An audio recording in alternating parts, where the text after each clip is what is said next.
Мир вам и милость Всевышнего, друзья! Давайте сегодня приготовим популярный чак-чак.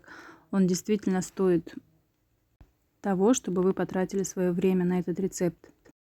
Для этого нам надо 3 стакана муки, стакан объемом 200 грамм, 5 яиц. В эту яичную смесь добавить соль на кончике чайной ложки и соду, половина чайной ложки. Теперь смешиваем яйцо с мукой и замешиваем мягкое тесто. Тесто не должно быть слишком крутым и не должно быть слишком жидким, потому что нам надо будет его нарезать, и чтобы оно не прилипало друг к другу, эти соломки. Вот такое тесто у нас получилось. Сейчас мы его отложим на полчасика. И далее будем раскатывать в тонкий пласт. Тесто поделить лучше на 2 шарика и по одному раскатывать.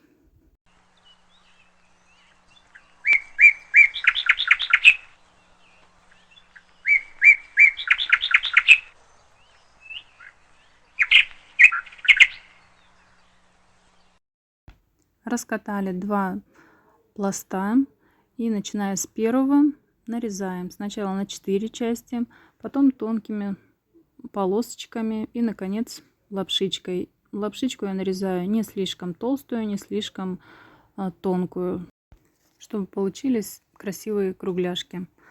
Лучше сантиметра 1,5-2 резать пластинки, чтобы они не были огромными и не ломались, когда мы будем их укладывать.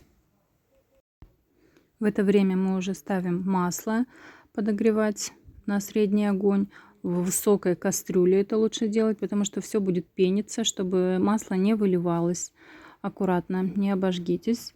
Масло мы выливаем где-то литр на такое количество теста. Вот как оно пенится. Не бойтесь, помешайте. За 3-4 минуты они приготовятся до золотистого цвета. Укладываем на бумажное полотенце, чтобы лишнее масло сошло. И так прожариваем всю лапшичку.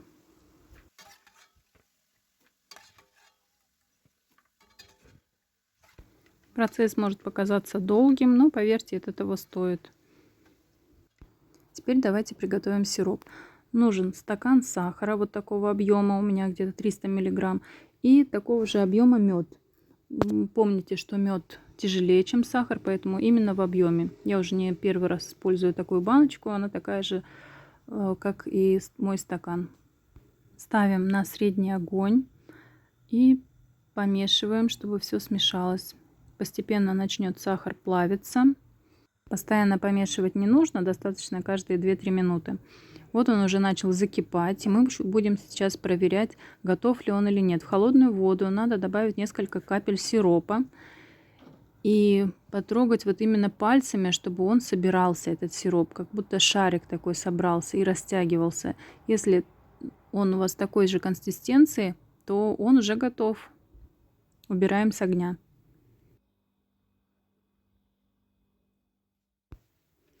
Извиняюсь, что забыла снять, как вливаю сироп в лапшичку нашу жареную. Но в этом ничего сложного нет. Мы ее быстро смешиваем, перемешиваем и укладываем в формы. Мне нужно было сделать чак-чак в виде торта, высокий торт.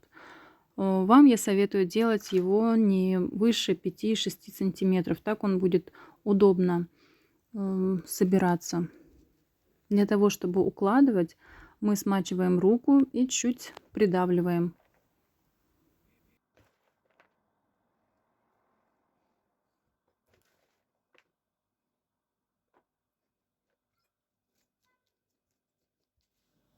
Вот такой чак-чак получился у меня высокий, весом с этого количества где-то около 1,5 килограмм. Я его захотела украсить. Для этого смешиваю подсолнечное масло чуть-чуть и такой кондурин. Продается в кондитерских магазинах. Он 2 видов бывает. Мне достался не очень хороший, но можно все равно им красить. Потом вам покажу хороший кондурин, который будет очень хорошо ложиться на ягоды, фрукты, орехи, ну, на что хочешь. Можно украшать торты. Этим мы украсим тоже легко и просто. Я думаю, что это будет красиво. Чак-чак мы отложили на 1,5-2 часа минимум. Он у нас будет отстаиваться, чтобы вся лапшичка между ними хорошо скрепилась.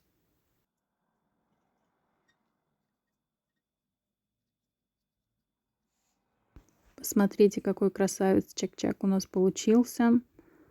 Он будет потрясающим украшением сладкого стола.